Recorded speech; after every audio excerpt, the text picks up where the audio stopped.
अवाजी समातुन ताई radio voice of सेंट लंदन।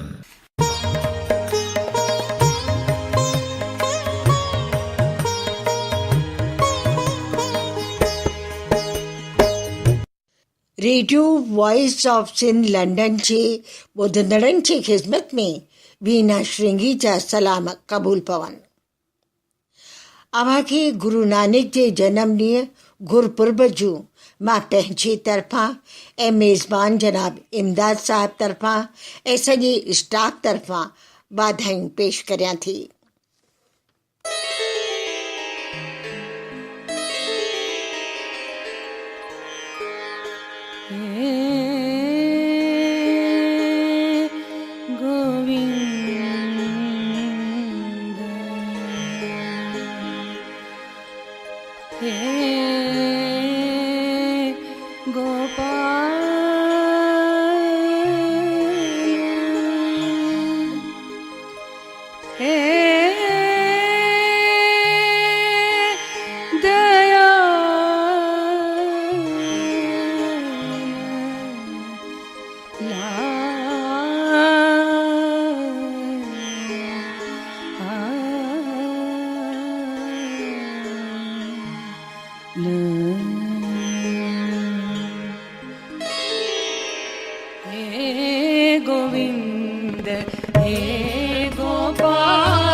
गुरु नानक जो जनम ॾींहुं गुरपुर्ब प्रकाश उत्सव सॼी दुनिया में सिक ऐं श्रद्धा सां मल्हाए पियो वञे। धरतीअ ते ही प्रकाश 550 साल पहिरीं आयो। अॼु जे तशद्दुद ऐं मज़हबी भेदभाव ऐं हिक ॿिए ख़िलाफ़ नफ़रतूं पैदा करण वारो जेको सिलसिलो वधी रहियो आहे, अहिड़े वक़्तु गुरु नानक जे अमन वारे पैगाम खे सॼी दुनिया में फैलाइण जी सख़्त ज़रूरत आहे। एको अंकार। गुरु जिन अमन प्रेम भाईचारे जो पैगाम ॾिनो। गुरु ग्रंथ साहिब में ॿियनि मज़हबनि जे संतनि जे वाणीअ खे बि शामिल कयो वियो। गुरु नानक जो पैगाम आहे वंड खाइजे सुख पाइजे। गुरु ग्रंथ साहिब में 10 गुरुनि जी वाणीअ खां अलावा बाबा फरीद, बाबा रविदास ऐं ॿियनि धर्म गुरुनि ऐं संतनि जूं वाणियूं इन में शामिल आहिनि। अॼु जे प्रोग्राम तहत दादा लक्ष्मण चेलाराम जिन सां ॻाल्हि ॿोल बि अव्हांखे ॿुधाईंदासीं अॻिते हली, ऐं जयश्री जी आवाज़ में शब्द बि पेश कंदासीं। गुरु नानक साहिब फरमायो आहे, ईश्वर अल्लाह हिकु ई आहिनि, गॉड इज़ वन, ऐं असीं उन जी औलाद आहियूं।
सतगुर सच साखी।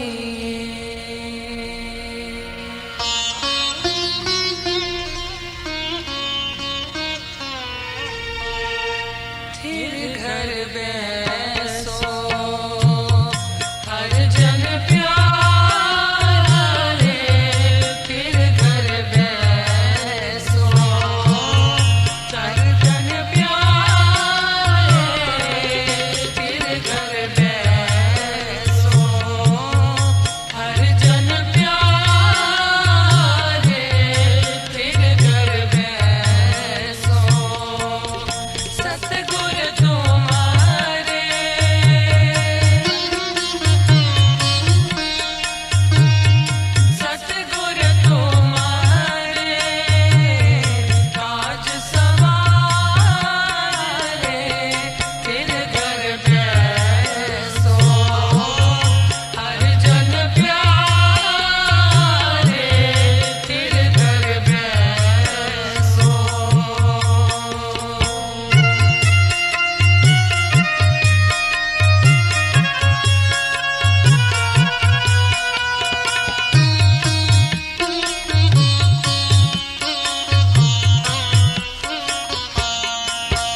संसारी महाॼार में फाथल अॼु जो इंसान ज़िंदगीअ जे हर मोड़ ऐं छोड़ ते विख विख ते ॾुखनि सूरनि सां मुंहुं मुक़ाबिल थींदे मायूसी में घिरजी वञे थो।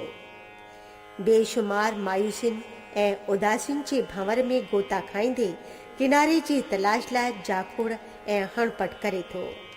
अहिड़े माहौल में इंसान खे आथत जी ज़रूरत महसूस थिए थी, कंहिं मज़बूत सहारे जी ॻोल्हा करे थो। ॾुखनि सूरनि में घिरियल इंसान जे व्याकुल मन खे धीरज ॾियण लाइ गुरबाणी हिकु अनोखो दवा दरमल आहे। सालनि खां वठी गुरबाणी व्याकुल मन खे शांत करण लाइ थधे छंडे मिसल आहे। गुर की बानी स्यों रंग लाए, गुर कृपाल होए दुख जाए।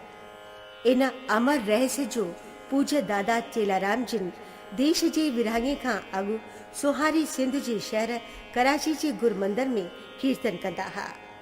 दादा चेलाराम जिन जे जीवन जो मक़सदु हो गुरु जिन जी पवित्र वाणी खे नंढे वॾे ताईं पहुचाइण। नाम खुमारी नानका चढ़ी रहे दिन रात। इन्हीअ रंग में रंगजी दादा जिन सॼे सिंध जो रटन कयो। पूज्य दादा चेलाराम जो जनम त हैदराबाद सिंध में थियो हो, पर पोइ ॼण त सॼो संसार संदन घर बणिजी वियो। इन करे जिते बि गुरुअ जी प्यारी संगत जो सर थियो उते प्रेम सां पधारिया। 7 मार्च 1964 ते दादा जिन जे सचखंड पधारण खां पोइ दीदी कमला देवी पंहिंजे मधुर आवाज़ ऐं त्यागमयी जीवन सां दादा चेलाराम जिन जे पवित्र कार्य जी जोत जलाईंदी रही। प्यारी दीदी जिन संसार जे अनेक जगहियुनि ते पधारे प्यासे मन ऐं हृदयनि खे गुरवाणी जो अमृत पियारण जी सफल कोशिश ऐं सेवा कंदा रहिया। जिन प्रेम कियो तिन ही प्रभ पायो।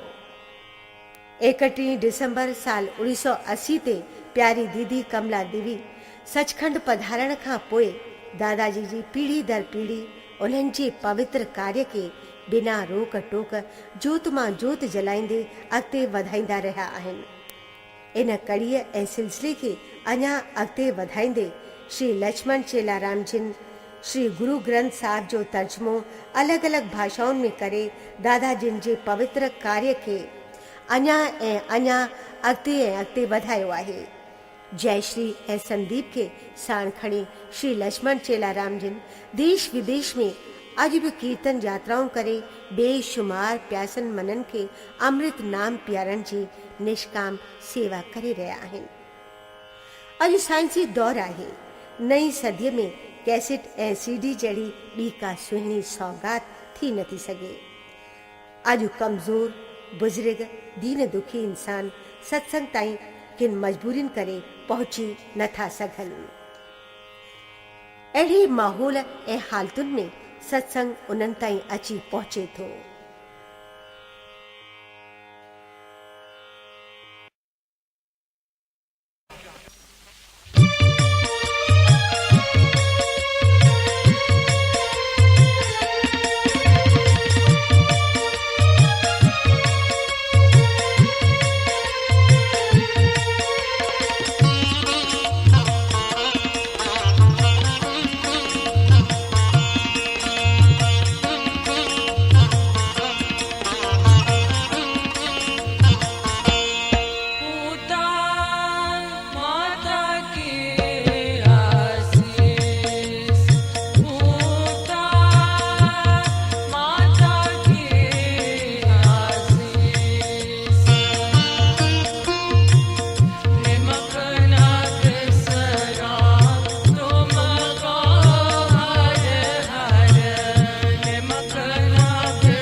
Radio voice of Sindh London जे हिन ख़ासि प्रोग्राम में जेको असां गुरुपुर्ब जे सिलसिले में करे रहिया आहियूं उन जे बारे में जीअं मां प्रोग्राम जे शुरू में ॿुधाए चुकी आहियां त दादा लक्ष्मण चेलाराम जिन खां सिंध में कराची में उन्हनि जो आस्थान हो, हिते दिल्लीअ में गुरु जेको निज ठाव आहे, बॉम्बे में, सोलन में, ऐं उन्हनि जा पिता साहिबु गुरु नानक जे उपदेश खे सॼी सिंध में ऐं पोइ हिते हाणे हिंद ऐं दादा जिन त रटन करे सॼी दुनिया में जेको आहे उहो पैगाम उन्हनि जो फैलाए रहिया आहिनि।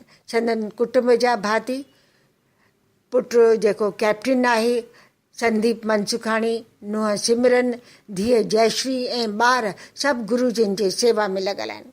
दादा अॼु हिन शुभ मौक़े ते असां छो जो तव्हां किताब बि सुखमनी साहिबु ऐं गुरु जा केतिरा शब्दनि जा किताब छपाईंदा रहिया आहियो त तव्हांजी ज़बानी असां जेको आहे सो हिन शुभ ॾिण जे बारे में ॼाण हासिलु कंदासीं, पर शुरू तव्हां कराचीअ खां कंदा जीअं विरांङे खां अॻु जेको असां उते आस्थान हो दादा जिन जो उन बारे में। बेहद ख़ुशीअ जी ॻाल्हि आहे त गुरु नानक साहिब जिन सिंध शिकारपुर जे अंदरि पधारिया, पंहिंजी यात्राऊं उदासियूं वेठे कयूं ऐं असीं सिंधी तॾहिं खां वठी बाबा नानक सां जुड़ियल आहियूं।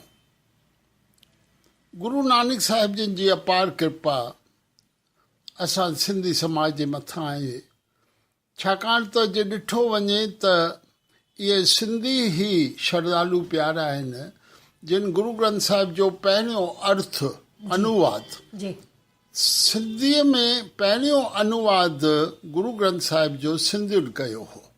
तंहिंमें मुंहिंजो पिता पूजनीक दादा चेलाराम जिन, कराची जे अंदरि, हैदराबाद जे अंदरि गुरु संगत, कराची जे अंदरि गुरु मंदरु जेको मुंहिंजे पिता उते बर्पा कयो, सुबुह शाम कीर्तन क्लासिस गुरबाणी जा ऐं सिल्वर चैलेंज कप्स ॾींदा हुआ ऐं सिंध जे अंदरि ख़ूब बाबा नानक जा अनुयायी सेवक उते सॼे सिंध जे अंदरि पखिड़ियल। अॼु बि मां जॾहिं पाकिस्तान ॾांहुं वेंदो आहियां, सिंध ॾांहुं वेंदो आहियां त हर शहर जे अंदरि या गुरु मंदरु या गुरु दरबार या नानक निवास या सचखंड दरबार, ईअं ॿिनि ॿिनि नालनि सां, पर जिते किथे गुरु ग्रंथ साहिब जी सेवा थी रही आहे। ऐं मूंखे ख़ुशी आहे त असांजी प्यारी वीणा श्रृंगी इहो हिकिड़ो वॾो उद्यम घणनि घणनि सालनि खां वठी करे थी। अहिड़ा ख़ासि जॾहिं ॾींहं अचनि था, गुरुपुरब अचनि था त हू कुझु न कुझु ख़ासि पेश कंदी आहे सॼी समाज लाइ।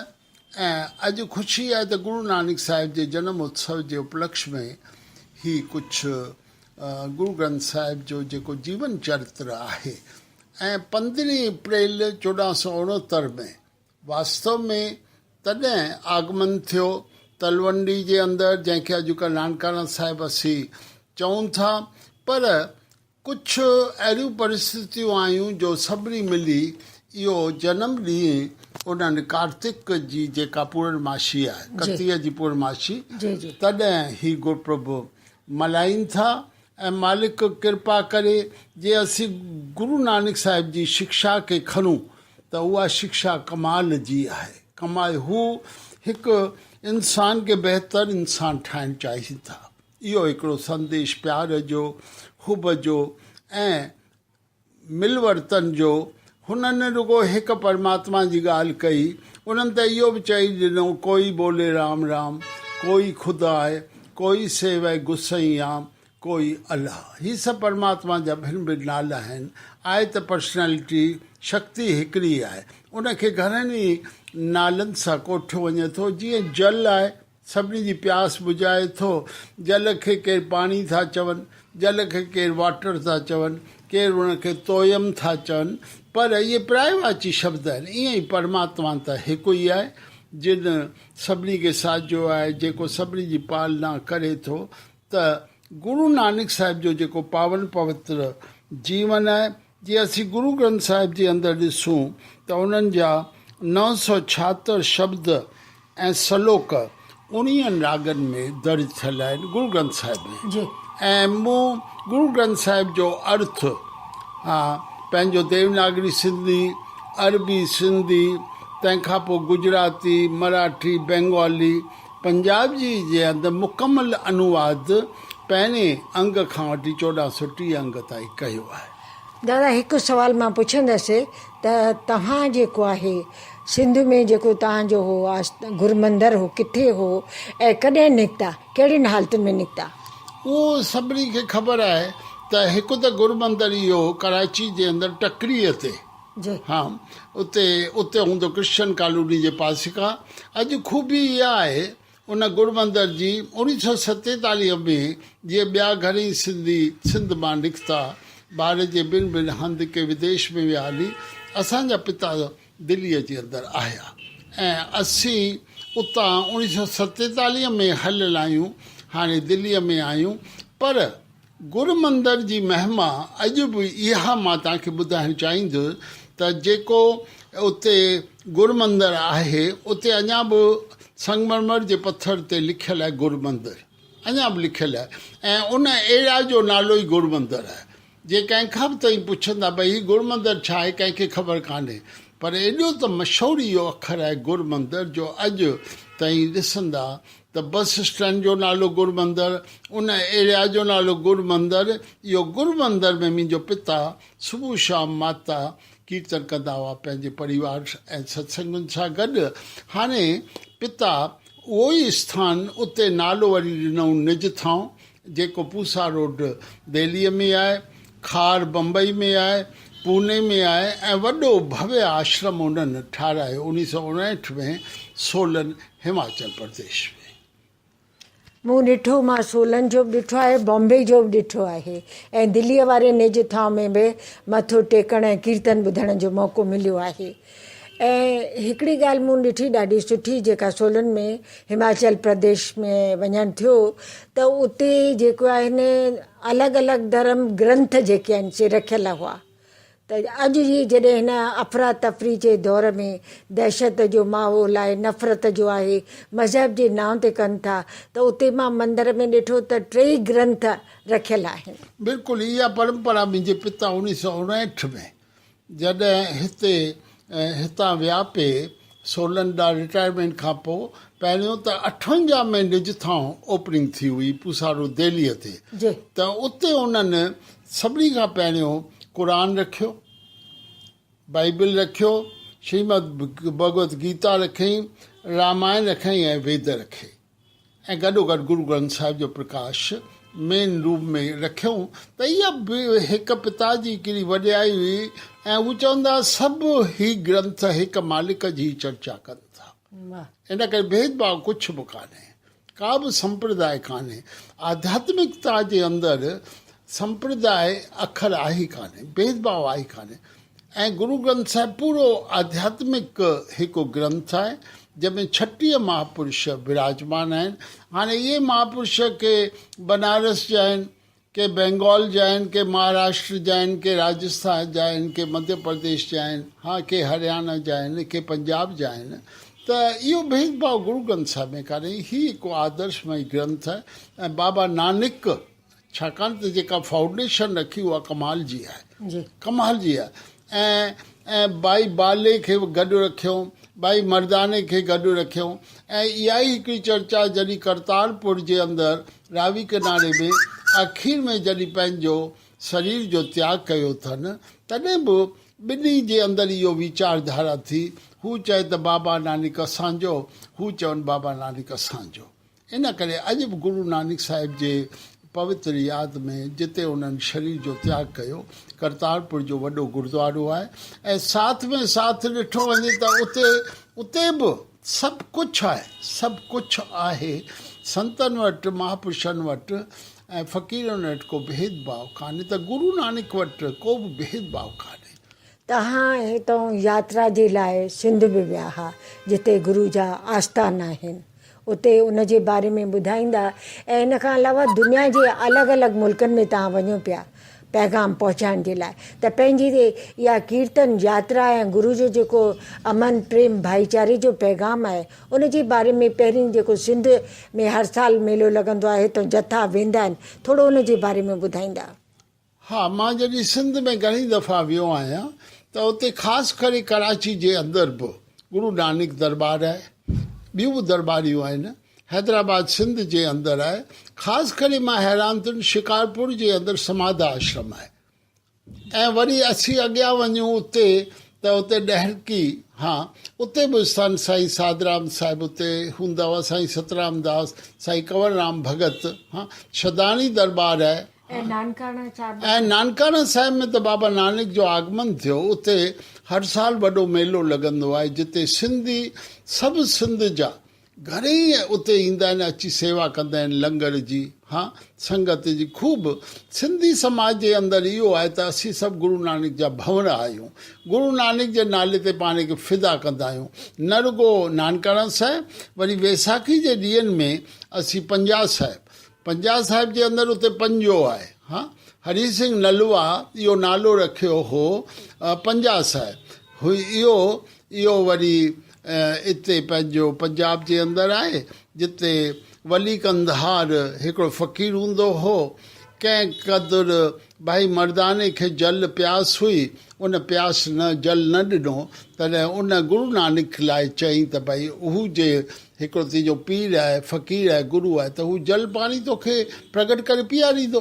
त इहे अखर अची जॾहिं हुन ॿुधाए त गुरू नानक ओॾी महिल ई जेको बि उते पहाड़ हो उते रुगो हथु लाइ अथई त पाणीअ जो बहाव जेको अॼु ॾींहं ताईं, हा पर जॾहिं मथां ॾिठई त पाणी जो प्रवाह शुरू थी वियो आहे त पोइ इतिहास में लिखियलु आहे त वली कंदार मथां हिकिड़ो वॾो पथर थो फिटो करे बाबा नानक जे मथां। पर गुरू नानक उन पथर बोल्डर जेको वॾो आहे उते पंहिंजो पंजो थो वञे, हथु थो वञे, अॼु ॾींहं ताईं उहो पंजो उते लॻल आहे। इहा महापुरुषनि जी वॾियाई आहे, गुरू नानक जी भारी वॾियाई सिंध जे मथां। अॼु जिते बि वञो त न्यूयॉर्क में वञो त गुरू नानक जे नाले ते स्थान आहे। अॼु ताईं जिते बि वञो, लॉस एंजलिस वञो, उते गुरू नानक जे नाले ते स्थान आहे। ऐं चिकागो में आहे, जिते बि वञो वर्ल्ड वाइज़ मां वेंदो पियो आहियां। लेगोस वियुसि अफ्रीका में, उते आयुमि, हांगकांग में आहे, मनीला में आहे, सिंगापुर में आहे, ऑस्ट्रेलिया में आहे, दुबई में त ख़ासि स्थान आहे जिते सिंधी गॾोगॾु थियनि था। मालिक जी कृपा आहे सिंधी समाज ते त सिंधी झुकियल आहिनि गुरू नानक जे प्रति। छा त गुरू नानक जो जेको पैगाम आहे उहो हिकिड़ो सांझो पैगाम आहे। दादा तव्हांजी वॾी महिरबानी। पर जीअं तव्हां कीर्तन वग़ैरह कंदा रहंदा आहियो ऐं तव्हांजा जेको आहे असां जयश्री जे आवाज़ में या तव्हां कोशिशि कंदसि त कोई रिकॉर्ड मिली वञे त असां उहे शब्द पेश कयूं। पर मां चाहींदसि त तव्हां पंहिंजे ज़बानी हिकु ॿ जेके आहिनि कोई गुरबाणी जो कोई ॿुधाईंदा त तव्हांजी महिरबानी थींदी। अगरि तव्हांखे हेॾी महिल मां चवां त तव्हां असां सां उहा शेयर कंदा। गुरु मेरे संग सदा है नाले, गुरु मेरे संग सदा है नाले। सिमर सिमरत सो, सिमर सिमरत सो सदा संभाले, सदा संभाले, सदा संभाले। गुरु मेरे संग सदा है नाले। महिरबानी दादा। ऐं तव्हांखे सॼी संगत खे सॼी दुनिया में जेके प्रोग्राम ॿुधनि था उन्हनि खे प्रकाश उत्सव जूं शुभकामनाऊं। वाह वाह वाह।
अव्हां दादा लक्ष्मण चेलाराम जी इंटरव्यू ॿुधी रहिया हुआ।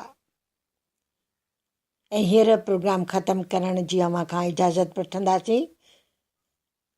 वठी नाव एको ऐं सतनाम जो, कयो मेल रहमान ऐं राम जो, मिठियो भेद हिंदकार ऐं इस्लाम जो, संदन ऊच उपदेश थियो आम जो, मुखालिफ़ मतन में ठपण आयो ठा, गुरुदेव नानक सचो पातशाह। ऐं हिकु दफ़ो वरी सामीन अव्हां खे मां पंहिंजे तरफ़ां वीना श्रृंगी ऐं रेडियो वॉइस ऑफ सिंध तरफ़ां प्रकाश उत्सव गुरुपुर्ब गुरु नानक जे जनम ॾींहं जूं वाधायूं पेश कंदे इजाज़त वठी रही आहियां। वरी अव्हां सां मुलाक़ात थींदी ईंदड़ प्रोग्राम में। मोकिलाणी नाहे, सदाईं गॾु। सतनाम सतनाम सतनाम जी, वाहे गुरु वाहे गुरु वाहे गुरु जी। सतनाम सतनाम सतनाम जी, वाहे गुरु वाहे गुरु वाहे गुरु जी।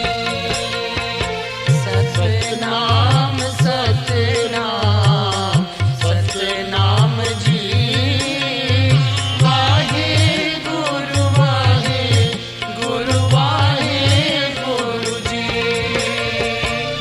तेरो नाम तेरो नाम तेरो नाम जी, नित नित जपिए तेरो नाम जी। तेरो नाम तेरो नाम तेरो नाम जी, नित नित जपिए तेरो नाम जी। सिंध मुंहिंजी अमां, सूंह तुंहिंजी मथां छा लिखी, छा लिखां छा लिखी छा लिखां। ओ सिंध मुंहिंजी अमां, दुनिया जा सिंधियो हिकु मुठ थी सिंध बचायो। सिंध मुंहिंजी अमां, सूंह तुंहिंजी मथां छा लिखी, छा लिखां। सिंध जो क़ौमी आवाज़ radio voice of Sindh London.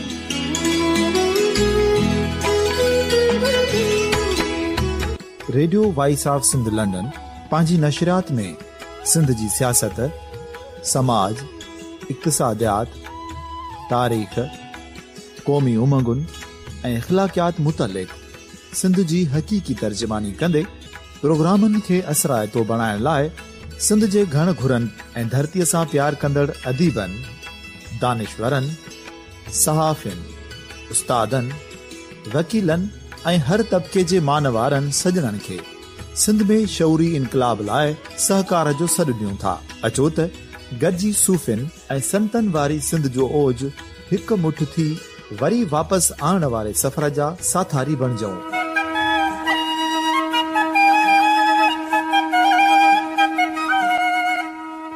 हिकु नए सुबुह जी शुरूआत जो पड़ाॾो घर घर, ॻोठ ॻोठ ऐं शहर शहर ताईं पहुचायो। शाल सिंध आबाद ऐं ख़ुशहाल थिए, सिंधी माण्हू सुखियो ऐं सताबो थिए।